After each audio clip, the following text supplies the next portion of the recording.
Di negara kita, pendidikan seharusnya menjadi hak setiap warga negara, tapi sayangnya masih banyak anak-anak yang kesulitan melanjutkan sekolah karena biaya pendidikan yang mahal. Biaya pendidikan sekolah bukan hanya soal uang SPP, ada juga biaya buku, seragam, transportasi, hingga iuran lainnya yang memberatkan keluarga, terutama yang kurang mampu.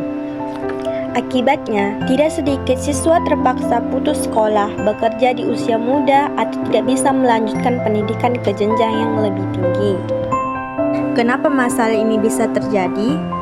Masalah anak tidak sekolah bukan muncul begitu saja. Ketimpangan pembangunan antar wilayah membuat sebagian daerah tertinggal jauh.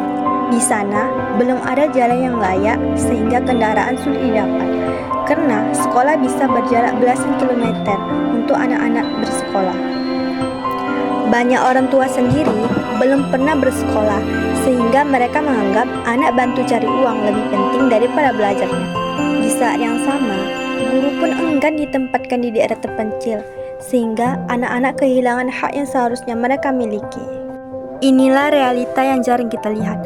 Pendidikan belum merata, dan masih banyak anak-anak yang belum bisa mendapatkan sekolah yang lebih layak. Bisa kita lihat dari data di atas, menunjukkan bahwa angka putus sekolah masih cukup tinggi, terutama di daerah-daerah dengan tingkat ekonomi rendah. Di sini terdapat tabel yang menggambarkan partisipasi sebelah penduduk berdasarkan beberapa karakteristik. Secara nasional, 70,89% penduduk sudah tidak bersekolah, 23,54% masih bersekolah, dan 5,75% belum pernah sekolah. Kalau dilihat dari segi jenis kelamin, perempuan sedikit lebih banyak dibandingkan laki-laki. Angka yang tidak pernah sekolah jauh lebih tinggi, yaitu 16,7%, menunjukkan masih rendahnya akses pendidikan kita di Indonesia. Lalu, bagaimana solusi kita sebagai mahasiswa? Menurut kami, solusi untuk mengatasi masalah anak tidak bersekolah di Indonesia, terutama di wilayah 3T, yaitu pendekatan yang menyeluruh dan bertahap. Pertama, pemerintah perlu mempercepat pembangunan infrastruktur dasar seperti jalan serta jembatan agar akses ke sekolah jadi lebih mudah.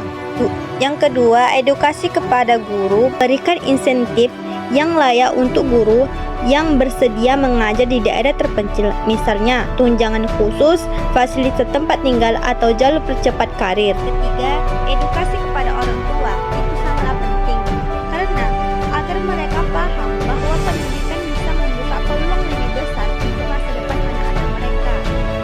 Terakhir, perlunya perpustakaan keliling serta kelas untuk anak-anak tetap bisa belajar meski keterbatasan.